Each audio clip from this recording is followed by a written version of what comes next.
துஷ்யந்தனை விட்டு பிரிஞ்ச தாபத்தினால துர்வாசர் அவள் கவனிக்கல, உபச்சாரம் பண்ணல. ஒரு க்ஷணத்துல கோபத்தை அடைஞ்சு யார நினைச்சுன்னு என்ன அலட்சியப்படுத்தினியோ அவன் உன்னை மறந்து போயிடுவான்ட்டான். ஒரே வார்த்தை, யார நினைச்சுன்னு என்ன நீ அலட்சியப்படுத்தினியோ அவன் உன்னை மறந்துடுவான் அப்படின்னுட்டான். அதுக்கப்புறம் கண்வர் வந்த உடனே நடந்ததெல்லாம் கேள்விப்பட்டு அழகா ஒரு விஷயம் சொன்னார். இதை நாம எல்லாரும் மனசுல வாங்கிக்கணும். இந்த கல்யாண விஷயத்துல பிடிச்ச பிடிவாதமா சண்டை கண்ட போடுவா சில பேர். இதுல ஆர்கியூமெண்ட் பண்ணி எனக்கு இதுல இஷ்டம் இல்லை அதுல இஷ்டம் இல்லை அப்படின்லாம் சொல்லுவா. நான் சொல்ற விஷயத்த மனசுல வாங்கிண்டா புரியும். அவர் என்ன சொன்னார், ஹோமம் பண்ணும் போது புகையினால கண்ணு மறைச்சாலும் பண்ணின ஆகுதி அக்னி குண்டத்துலதான் விழுந்துடுத்துன்னா நமக்கு சந்தோஷம். ஹோமம் பண்ணிட்டே இருக்கிறதேவே திடீர்னு காத்து சுழண்டு புகை அடிக்கும். நாம ஒரு குழக்கட்டையை போடுறதே ஹோம குண்டத்துல போடாம அண்ணண்ட போட்டுவிட்டா அது வேஸ்ட், ஹோமம் இல்லேன்னு ஆயிடும். புகை கண்ணை மறைச்சாலும் ஹோம குண்டத்துலதான் போட்டோம்னா அது ஹோமம் தான். அது மாதிரி கண்ணை மறைஞ்சு விழுந்தாலும் விழ வேண்டிய இடத்துலதான் விழுந்திருக்கு, அதுதான் விஷயம் இல்லை. அது மாதிரி கல்யாணத்திலையும் ஒரு பிடிவாதம் பிடிச்சு ஒரு ஆர்கியூமெண்ட் வந்தாலும் நடக்க வேண்டிய முறைதான் கல்யாணம் நடந்திருக்குன்னா அதுல இருந்து பிடிவாதம் வேண்டி கிடக்கு. நான் சொல்றது புரியறதான்னு தெரியல. ஒரு ஒரு ஒரு சின்ன இது ஆர்கியூமெண்ட் என்கிட்ட வந்தது. பையன் நம்ம தமிழ் பிராமணா, பொண்ணு வந்து கன்னட பிராமணா அல்லது மராட்டி அந்த மிக்சிங்ல உள்ளவா, ஆனா பிராமணா. அவ அப்பா அம்மா வேண்டாம் வேண்டான்னு சொல்லியிருந்தா. அப்புறம் நான் கூப்பிட்டு சொன்னேன், இது முதல்ல விட்டுடுங்கோதேன்னு. சாஸ்திரங்கள்ல சம்பிரதாயம்ங்கிறதுக்கு முக்கியத்துவம் கொடுத்தாலும் அதுக்கு முன்னாடி உள்ளது சாஸ்திரம். சாஸ்திரம் அது அடிப்படையா வச்சு ஏற்பட்டதுதான் சம்பிரதாயம். ஒரு வாழைப்பழம், அந்த வாழைப்பழத்தை எடுத்துன்னு வந்து அதோட வேற எடுத்துன்னு வந்து 4 வகையான இடத்துல நீங்க பயிர் பண்ணும் போது கவனிச்சு கேளுங்க. இதெல்லாம் வந்து இதை பத்தி யாருமே பேச மாட்டா, ஆனா வர காலத்துல தேவை. 4 வகையான இடத்துல பூமியை பிரிச்சு நீங்க பயிர் பண்ணும் போது சமுத்திர கரையில அந்த வாழை மரத்தோட வாழைப்பழத்தோட டேஸ்ட் ஒரு மாதிரியா இருக்கும். மலையில போய் நீங்க பயிர் பண்ணலாம், அந்த வாழைப்பழத்தோட டேஸ்ட் ஒரு மாதிரியா இருக்கும். நடு இடத்துல போய் ஆத்தங்கரையில பண்ணினா ஒரு மாதிரியா இருக்கும். பழம் என்னவோ ஒண்ணுதான், அந்த மண்ணால மாறுபடுறது. அது மாதிரிதான் மனித இனம். நமக்கு மூதாதையர்களா உள்ள ரிஷிகள் ஒருத்தர் தான். பாரத்வாஜ கோத்திரம்னு இருக்கு. பாரத்வாஜ கோத்திரம் ஐயங்கார்லயும் இருக்கு, ஐயர்லயும் இருக்கு, தெலுங்கர்லயும் இருக்கு, மராட்டியிலையும் இருக்கு, வட இந்திய பிராமணாலையும் இருக்கு. அப்ப ஐயங்கார் பாரத்வாஜர்னு ஒருத்தர் இருந்தார், ஐயர் பாரத்வாஜர்னு ஒருத்தர் இருந்தார், மராட்டி பாரத்வாஜர்னு ஒருத்தர் இருந்தார். அப்படி சொல்லுவோமா நம்ம? பாரத்வாஜர் ஒருத்தர் தான். பின்ன இத்தனை பேர்லயும் இருக்கேன்னா நம்ம எல்லாருக்கும் ஹெட் அவர் தான். ஐயங்காருக்கும் அவர் தான் ஹெட், ஐயருக்கும் அவர் தான் ஹெட். ஐயர் ஐயங்கார்னு சொல்றமேன்னா இப்ப நான் சொன்ன மாதிரி பின்னாடி வந்த சம்பிரதாயம். அந்த சம்பிரதாயத்தை நம்ம மதிக்க வேண்டாமான்னா கண்டிப்பா மதிக்கணும். சம்பிரதாயத்துக்குள்ள நம்மளால வாழ தெரிஞ்சா மதிக்கணும். எல்லாத்துலயும் சம்பிரதாயத்தை விட்டு இதுல என்ன குளறுபடி? இப்ப நீங்க நான் சொல்றது மீறுங்கன்னு சொல்லல, இது நீங்க ஃபோர்ஸ் பண்ணா அசாஸ்திரியமா கல்யாணம் நடந்தா என்ன பண்ணுவேன்? இந்த கேள்வியே அதுதான். ஒரு சாஸ்திரப்படியாவது கல்யாணம் நடக்கிறது. மேல இதே சரித்திரத்திலேயே வரப்போறது, ஏயாதி சரித்திரத்துல அனுலோமம் பிரதிலோமம்னு கல்யாண விஷயமா. பண்ணலாமான்னா பண்ணலாம், பண்ணக்கூடாதான்னா பண்ணக்கூடாது. ரெண்டுக்கும் பதில் இருக்குது. கல்யாணத்துல இத்தனை மாறுபாடு இருந்தா என்ன பண்றதுங்கிறது. அது மாதிரி இங்க கண்வர் சொல்றார், ஆகுதி பண்ணும் போது புகை கண்ணை மறைச்சாலும் ஹோமகுண்டத்துலதான் விழுந்திருக்குன்னா எப்படி ஒரு திருப்தி வருமோ, அது மாதிரி நீ சேர வேண்டிய இடத்துலதான் சேர்ந்திருக்கு. நானா கல்யாணம் பண்ணி வச்சாலும் ஒரு உயர்ந்த க்ஷத்ரியனை பார்த்துதான் உன்னை கல்யாணம் பண்ணி வைக்கணும். இவனும் அப்படிதான். அதனால நீ கிளம்பு, உன் மாமனாராத்துக்கு உன் கண்ணன் வீட்டுக்கு நீ போ அப்படிங்கிறதே அவ கண்ணீர் சிந்தரா. அப்பா உங்களை விட்டுட்டு எப்படி போவேன் அப்படின்னு. நான் கொஞ்ச தூரம் வரேன்னு சொல்லிவிட்டு, இதெல்லாம் ரொம்ப அழகா இருக்கும் சாக்குந்தலத்துல பொதுவா ஒருத்தரை கொண்டு விடுற மத்தியில எது பரியந்தம் கொண்டு விடலாம்னா தீர்த்தக்கரை பரிந்தம் தான் கொண்டு விடலாம். நாம போற வழியில ஒரு நதி ஒரு குளம் இருந்தா அது பரிந்தம் கொண்டு வரலாம். அதை தாண்டி அளவு ஒரு காலத்துல எல்லாம், இப்ப நான் கார்ல வரேன், ப்ரோக்ராம்லாம் முடிஞ்ச உடனே வாசல்ல கார்ல ஏறின உடனே டாடா காமிச்சோம். இது இப்ப நேத்திக்கு வந்திருந்தாரு பேப்பர் ராமசுவாமியோட அவரோட பையன் மௌலின்னு. அவாத்துல நான் தங்கும் போது அவருக்கு ஞாபகம் இருக்கான்னு தெரியாது, அவாத்துல நாய் குட்டி போட்டிருந்தது, அல்சேஷன் நாய். எனக்கு அப்ப 6 வயசு 7 வயசு இருக்கும். எங்க தாத்தாட்ட புடிவாதமா பிடிச்சு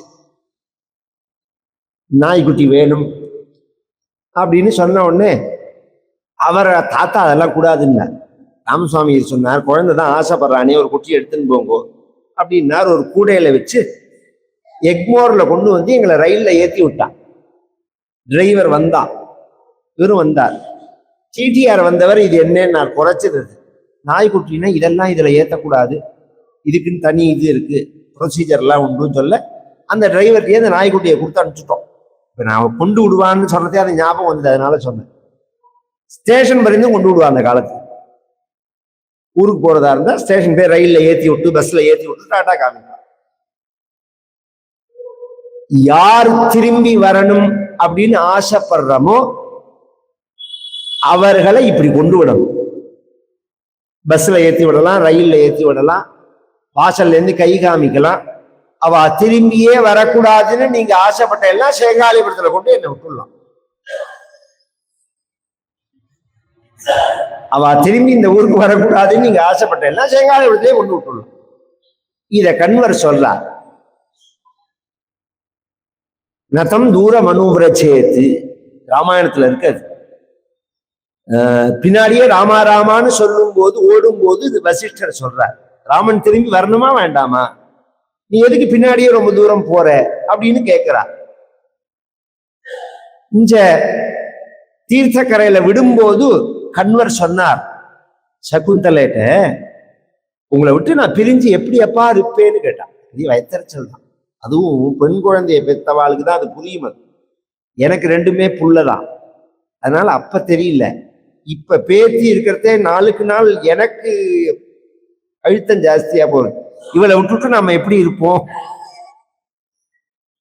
அப்படிங்கிற மாதிரி ஒரு குழந்தைகளோட பழகிறத இதை போய் ஐயோ இவ்வளோ கண்ணுக்கு கண்ணா அந்த குழந்தைய வளர்த்துட்டு அவன் மனசு கூட புரிஞ்சுக்காதவன்ட்டு ஒருத்தன்ட்ட கொண்டு கொடுப்போமான்னு ஒரு பயம் வருது.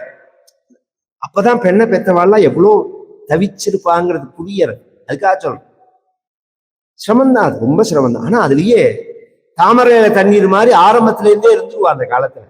இவ போய் இன்னூத்திராத்துல இருக்க போறாங்கிறதுனால ஜாக்கிரதையா அவளை வளர்த்து அப்பா இன்னூத்திராத்துக்கு போறவா அப்படிங்கிற மாதிரி இருந்துருவா. ஸ்திரீக்கள் அப்படி சொல்லி சொல்லியே வளர்ப்பா.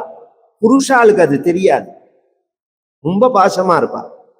அது மாதிரி கண்வர் இருந்ததுனால அவ அழறா, உங்களை விட்டு நான் எப்படி எப்பா போவேன், எங்க போயிட்டேன்னு கேட்டா. இதோ பக்கத்துல இருக்க, இதோ போன உடனே உங்க ஆத்துக்காரரோட குடும்பம் நடத்தி குழந்தை பெற்று அவனுக்கு பட்டாபிஷேகத்தை பண்ணி வச்சுட்டு வானப்பிரஸ்த ஆசிரமத்துக்கு ஓடி வந்துட போறேங்கிறார். எங்க 50 வருஷ கதையை அடுத்தது நடக்கிற மாதிரி சொல்றாரு. சீக்கிரமா ஓடி வந்துட போற, எங்க போயிட போற அப்படின்னு சொல்லி அனுப்ப. இதெல்லாம் பாரதத்துல உள்ளது. காளிதாசனோட சரித்திரத்துல ஒரு வித்தியாசம் உண்டு. இந்த மோதிரம், இவன் இந்த போட்ல போகும்போது மோதிரம் கீழே விழுந்துடு, ஜலத்துல விழுந்துடு, அத ஒரு மீன் முழுங்கிடு.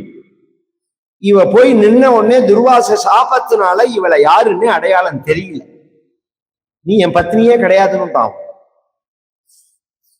அப்ப ராஜரிஷி இருந்தார் அங்க. அவர் சொன்னார், ஒரு பெண்ணு இப்படி சபையில பகிரங்கமா ஒரு விஷயத்த சொல்லணும்னா பொய் இருக்காது அது. அந்த காலத்துல, இந்த காலத்துல எல்லாம் நம்பவே கூடாது, ஒன்ன வச்சுன்னுதான் பிரச்சனையே கலப்புறான். அந்த காலத்துல தன்னோட ஒரு கற்ப உத்தேசிச்சு எதுல வேணாலும் பொய் சொல்லுவா, அதுல சொல்ல மாட்டா, கேரக்டர் வைஸ் பொய் சொல்ல மாட்டா. அப்படிங்கறதுனால இவ சொல்றதுல ஏதோ உண்மை இருக்குன்னு அவளை கொண்டு போய் தன்னுடைய கிரகத்துல வச்சிருந்து கொஞ்ச நாள்ல ஒரு குழந்தை பிறந்துட்டான். குழந்தை பிறந்தா இவ அங்க இருந்தான்னு இருக்கு, பழையபடி கண்வர் ஆசிரமத்துக்கு வந்துட்டான்னு இருக்கு. கண்வர் ஆசிரமத்துக்கு வந்துட்டா இன்னொரு சமயம் துஷ்யந்தன் வரும்போது இந்த குழந்தைக்கு பரதன்னு பெயர். இவனை பார்க்கறான். ஒரு ரிஷி ஆசிரமத்துல உள்ள குழந்தையா தெரியல, என்ன ராஜ லட்சணங்கள் இருக்கு. எல்லாம் செதைச்சுட்டான். நீங்க உயர்வு தாழ்வுங்கிற ரீதியில அறிவை இழக்கக்கூடாது. உயர்வு தாழ்வுங்கிற ஆர்கியூமெண்ட்ல நாங்க சொல்றது அறிவை தான் சொல்லணும். ஒரு உடம்ப பார்த்தாலே இவ பிராமணவாகு உடம்பு, இது கத்திரியவாகு உடம்பு அப்படிங்கிறது அவாவா செய்யற தொழிலை பொறுத்து இருக்குது. கிராமத்துல போனேன்னா மண்வெட்டி பிடிச்சா அவன் கையை பார்த்தா தெரியும்.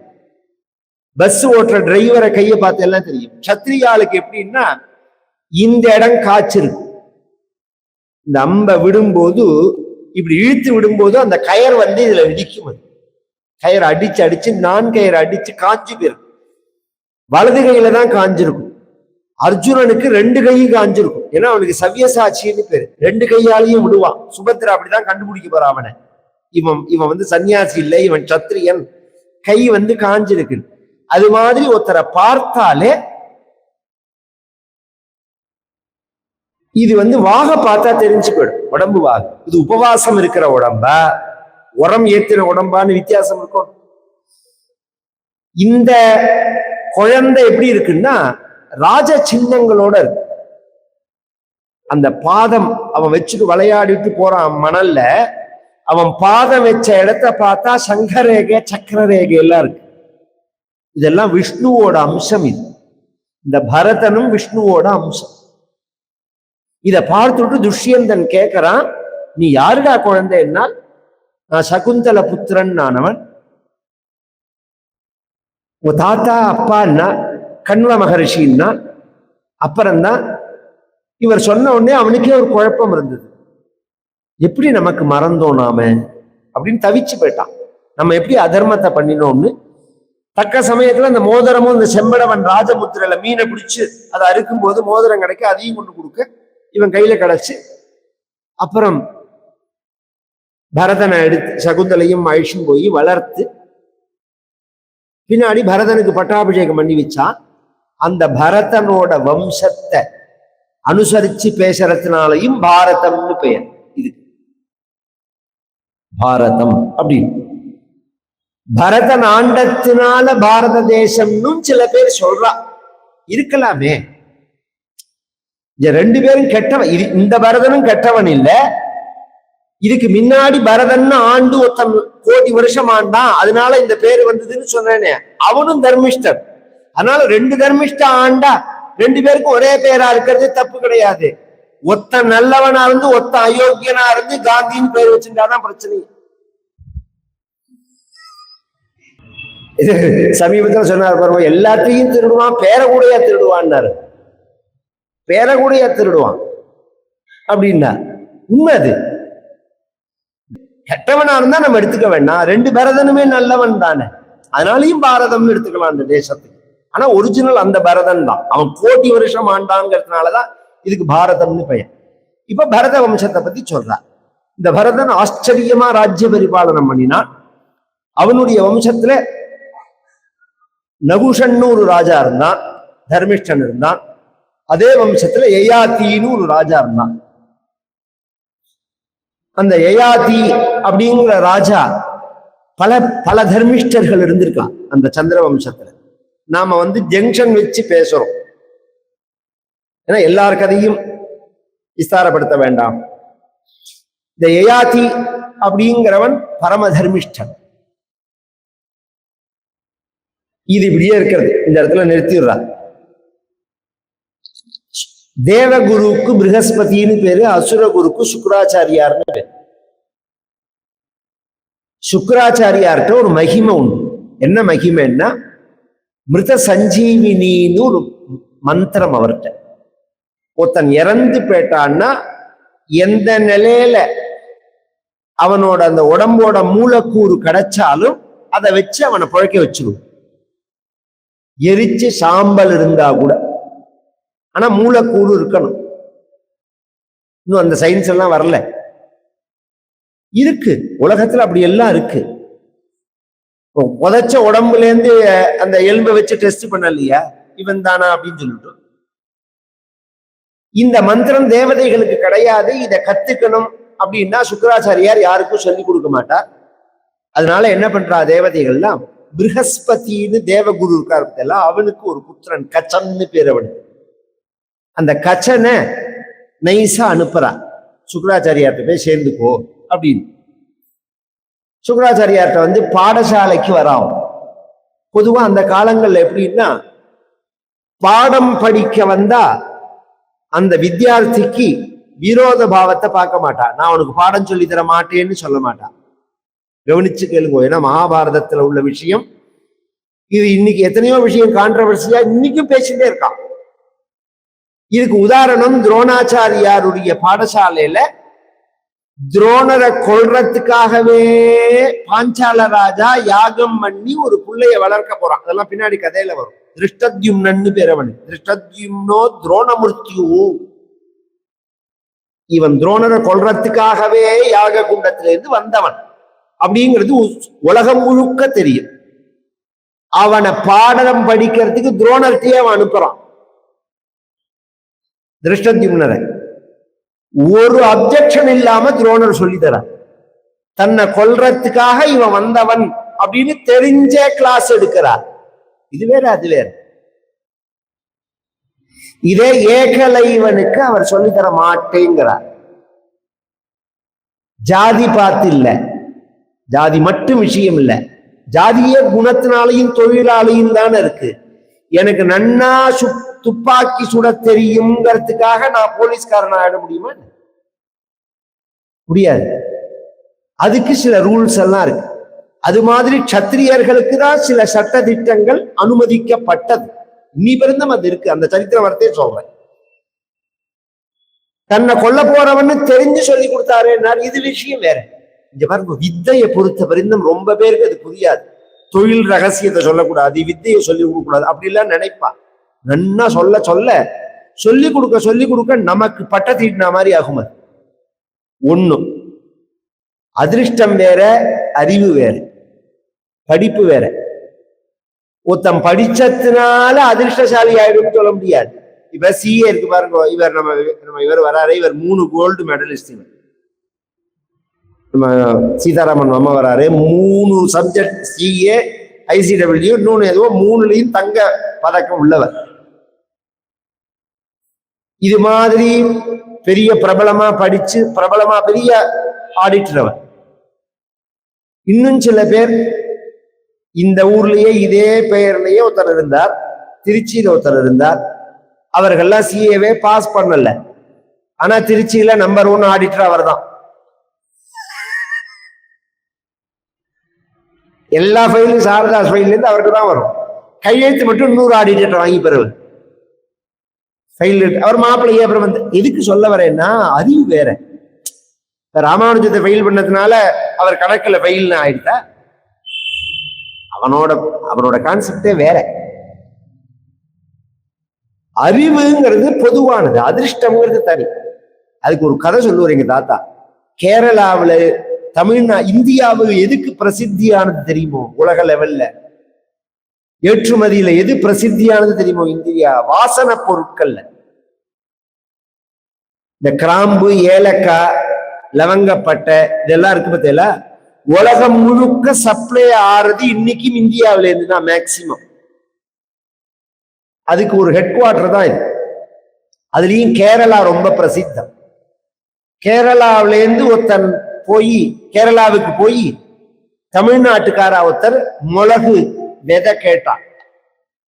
ராஜா அந்த காலத்துல எல்லாம் இந்த ஒரு சட்டங்கள்லாம் உண்டு, இன்னைக்குமே இருக்கே. இப்ப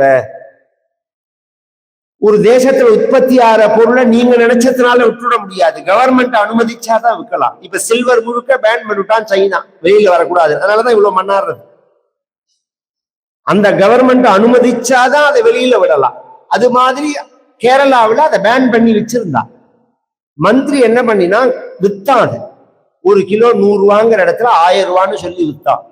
ராஜா சொன்னா, நமக்கு வருமானமே இந்த மிளகுனாலதான் வருது, இத பயிர் பண்றதுக்கு இன்னொருத்தனுக்கு சொல்லி கொடுத்த என்ன, அவன் பயிர் பண்ணி அவனோட மார்க்கெட்டை புடிச்சுட்டான்னா நமக்கு மார்க்கெட் போயிடாதான்னா.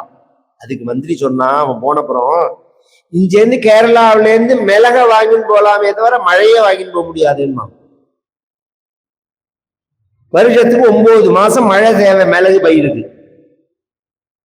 அது மாதிரி வாழ்க்கையில படிப்ப வேணா நம்ம கிட்ட இருந்து வாங்கிக்கலாமே தவிர நம்ம அதிர்ஷ்டத்தை யாரும் வாங்க முடியாது.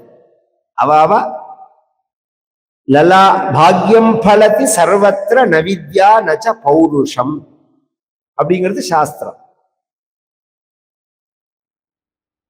இந்த கச்சனுக்கு பாடம் எடுக்கிறார் சுக்கராச்சாரியார். அதுக்குதான் இந்த விஷயத்தை ஆரம்பிச்சேன். ப்ரஹஸ்பதி புத்திரன்னு தெரிஞ்சே பாடம் எடுக்கிறார். கிரமமா பானம் வரத்தை இன்னும் மிருத சஞ்சீவினி சொல்லி கொடுக்கல. அசுரர்களுக்கெல்லாம் ஒரு பயம் வந்து, என்ன பயம்னா, இவன் கத்துன்னு போயிட்டான்னா தேவதைகளும் நமக்கு சமானமான ஆயிடுவா. அதனால என்ன பண்ணலாம்னா, ஆசிரமத்துல வேலைங்கிறது படிப்பு மட்டும் இல்லை. ஸ்கூல்ல எல்லாம் இப்ப படிப்பு மட்டும் சொல்ல அப்படி கிடையாது. நாங்கெல்லாம் பாடசாலையில இருக்கும்போது வாத்தியார் வேஷ்டி திருடபுரத்தூர் சீனு வாத்தியார் இருக்கு, வேஷ்டி துவைக்கணும், முறை வச்சு துவைக்கணும். இன்னைக்கு என்னோட முறை, நாளைக்கு அவனோட முறை, நாளைக்கு இவனோட முறைன்னு தினம் போவோம். நாங்க போற சமயத்துல வாத்தியாரத்து மாமி பாதி தோசை கொடுப்பா, ஒரு பாதி. அது ஒரு சந்தோஷமா இருக்கும். சாயங்காலம் போய் வேஷ்டி துவைச்சு உணர்த்திட்டு வர்றது. எதுக்கு சொல்றோம்னா, அந்த சிஸ்ரூஷை உண்டு. வாத்தியாரத்து தோட்டத்தை எல்லாம் பெருக்குவோம், லீவு நாள்ல கிளீன் பண்ணுவோம். இந்த வேலையெல்லாம் பகவானே சொல்லலையா, வாத்தியாரத்து மாமி சொன்னான்னு நான் விறகு வெட்டின்னு வந்தேன்னு சொல்லலையா. அது மாதிரி இவன் மாடு மேய்க்கிறான், சுக்கராச்சாரியாவோட பசுவை மேய்க்கிறான். பசு மேய்க்க போன இடத்துல இவன் உடம்ப வெட்டி சென்னாய்களுக்கு போட்டுட்டா அசுரர். சாயங்காலம் மாடு திரும்பி வர்றது, கச்சன் வரல. தேவயானிக்கு கச்சன் வந்த அண்ணியிலேருந்து அவன் மேல ஒரு பரிவு, ஏன்னா ஒத்த பெண் குழந்தை தானே அவ. அதனால கச்சன் மேல இவளை அறியாம ஒரு ஈர்ப்பு. அப்பாட்ட போய் சொன்னா, கச்சனை காணும்பா அப்படின்னு. மாடெல்லாம் வந்துடுத்து, கச்சன் வரல அப்படின்னு உடனே இவர் யோசனை பண்ணி பார்த்துட்டு இவன் உடம்ப வெட்டி போட்டுட்டான்னு தெரிஞ்ச உடனே அந்த மந்திரத்தை ஜபம் பண்ணினார். சென்னாய் வயத்திலேருந்து மீண்டு வந்துட்டான். உடனே தேவதைகள்ல அசுரர்கள்லாம் என்ன பண்ணினா, இவனை வெட்டி சமுத்திரத்துல போட்டுட்டான், மீன்கள்லாம் சாப்பிடுறாம. 2வது தடவையும் மீண்டு வந்துட்டான் சுக்கராச்சாரியார் ஜபம் பண்ணி. 3வது தடவை அவ என்ன பண்ணினா, இவனை வெட்டி இவன் உடம்ப எரிச்சு, அசுரன்னா எப்படி இருப்பாங்கிறதுக்காக சொல்ல வர, இவன் உடம்பு முழு சாம்பலா ஆன உடனே அந்த சாம்பலை எடுத்து மத்திய பானத்துல கலந்து சுக்கராச்சாரிக்கே கொடுத்துட்டான்.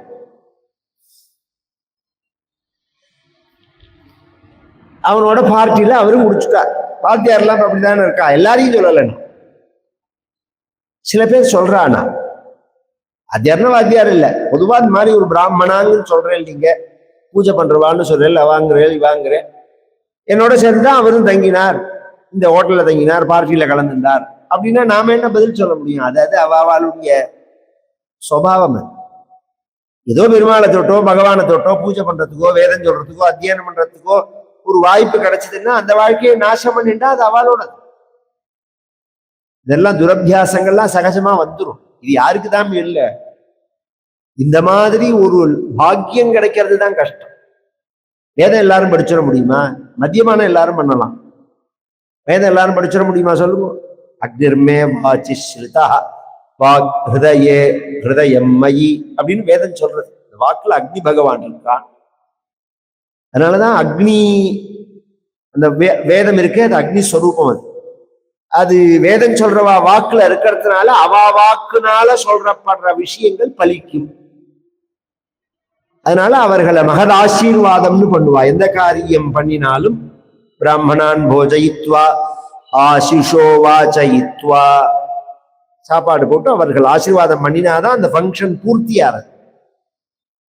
துரபியாசத்துக்கு இடம் கொடுக்க கூடாது. சுக்கராச்சாரியார் மத்தியபானம் பண்ணிட்டார். மூணாவது தடவை அவன் தேடும் போது மந்திரத்தை ஜெபம் பண்ணிவிட்டார், வயத்துக்குள்ள போயச்சுட்டான். வயத்துக்குள்ள இருக்கேன்னா, உங்க வயத்துல நான் இருக்கேன்னா. அப்பதான் சுக்கராச்சாரியாருக்கு ரொம்ப வருத்தம் ஏற்பட்டு அன்னியிலேருந்து அவர் சபிக்கிறார், மத்தியபானம் பண்ணக்கூடாதுங்கிற சட்டம் அப்பதான் வருது. தன்னெல்லாம் எழுந்து போவா அப்படின்னு. இப்ப என்ன பண்ணலாம்? இவன் வயத்தை பூரிண்டு வந்தான்னா சுக்கராச்சாரியார் செத்து விடு. இப்ப சுக்கராச்சாரியார் பொழைக்கணும்னா வயத்துல இருக்கிற அவனுக்கு இந்த மிருத சஞ்சீவினி மந்திரத்தை சொல்லி கொடுக்கணும். சொல்லி கொடுத்தா அவன் வெளியில வந்து இவரை பொழைக்க வைப்பான். அந்த மாதிரி ஒரு நிர்பந்தத்துல சொல்லி கொடுத்தா. அவருக்கு சொல்லி கொடுக்க கூடாதுங்கிற எண்ணம் இல்ல, அசுரர்கள் பண்ணின ஒரு சூழ்ச்சி. இதுல இருந்து நாம எப்படி தெரிஞ்சுக்கணும்னா, தெய்வானுகிரகம்னு ஒன்று வாழ்க்கையில இருந்ததுன்னா நமக்கு பிரத்தியார் பண்ணக்கூடிய உபத்திரவம் கூட நமக்கு உபகாரமா முடிஞ்சுது. அவ பண்ற உபத்திரவம் இருக்கு பாருங்க, இடைஞ்சல், அது கூட நமக்கு நல்லதாகும். அது தெய்வ கிருபை இருந்ததுன்னா. தெய்வானுகூலம் ஜெகத், தெய்வானுகூலம் காரியார்த்த சித்திம் இத்தியாதி வச்சனங்கள்லாம் அதுதான் சொல்றது. சுக்கிரன் அது கச்சன் வெளியில வந்தான், அவனை சுக்கராச்சாரியார சொல்லி பழக்க வச்சான். வந்த காரியம் இந்த மந்திரத்தை கத்துக்கிறதுக்குதான். இந்த மந்திரத்தை கத்துனுட்டான். நான் கிளம்புறேன்னா உன்னே தேவயானி சொன்னால் அவனை கூப்பிட்டு, இவ்வளவு தூரம் எங்க அப்பாட்ட சொல்லி உன்னை நான் பழக்க வச்சதே உன் மேல எனக்குள்ள விருப்பத்தினாலதான், அதனால என்னை நீ கல்யாணம் பண்ணிக்கோன்னு. அதுக்கு அவன் சொன்னான், உன்னை நான் கல்யாணம் பண்ணிக்க முடியாது. ஏன் அப்படின்னா, நீனும் நானும் சகோதரி. நீ எந்த வயத்திலேருந்து வந்தையோ அந்த வயத்திலேருந்து தான் நானும் வந்திருக்கேன். ஏன்னா எல்லா ஜீவனும் அப்பாட்ட 2 மாசம், அம்மாட்ட 10 மாசம், ஆகத்திய 12 மாசம் கர்ப்பவாசம்னு சாஸ்திரம் சொல்றது. நீனு சுக்கராச்சாரியோட்டேந்து வந்தவள், நானும் சுக்கராச்சாரியார்ட்டேந்து வந்ததுனால சகோதரத்துவம் வந்துடும், உன்னை நான் கல்யாணம் பண்ணிக்க மாட்டேன் அப்படின்னு சொல்லிட்டு போயிட்டான். அவன் மேல சாபங்கள்லாம் கொடுக்குறான், அந்த விஷயம் வேற. கொஞ்ச நாள் போச்சு, அசுரர்கள் ராஜாவோட பெண்ணுக்கு சர்மிஷ்டேன்னு பேர். அந்த சர்மிஷ்டை தோழிகள் இந்த தேவயானி இவெல்லாம் சேர்ந்து ஒரு நதியில ஸ்நானம் பண்றான். வஸ்திரங்கள் எல்லாம் கரையில வச்சுட்டு ஸ்நானம் பண்ணும்போது, முன்னாடி ஸ்நானம் பண்ணிட்டு வந்த தேவயானி இந்த கச்சன் ராஜகுமாரியினுடைய வஸ்திரத்தை எடுத்து கட்டினுட்டான். இல்ல சர்மிஷ்ட என்ன பண்ணினால் தேவயானி வஸ்திரத்தை எடுத்து கட்டினுட்டான். முத நாளே ஒரு விஷயம் சொன்னேன், வஸ்திரம், ட்ரெஸ்ஸு, தீர்த்த பாத்திரம், ஜபமாலை, ஆசனம், சயனம், இது ஒருத்தர் உபயோகப்படுத்தினதை இன்னொருத்தர் உபயோகப்படுத்தக்கூடாது. நம்ம சாஸ்திரம் சொல்றது. நம்ம ஆசனம்னா நாம உட்கார்ந்துக்கிற ஆசனத்துல தான் ரெகுலரா வச்சுக்கணும். இந்த ஆசனத்துல 3-4 வகை இருக்கு. மரக்கட்டையா இருந்தா எது வேணாலும் போட்டுக்கலாம். இந்த கம்பளியோ இல்ல அஜினமோ தோள்களோ இது மாதிரி எல்லாம் இருந்துடுச்சுன்னா ஒருத்தர் உபயோகப்படுத்துறத இன்னொருத்தர் உபயோகப்படுத்தக்கூடாது.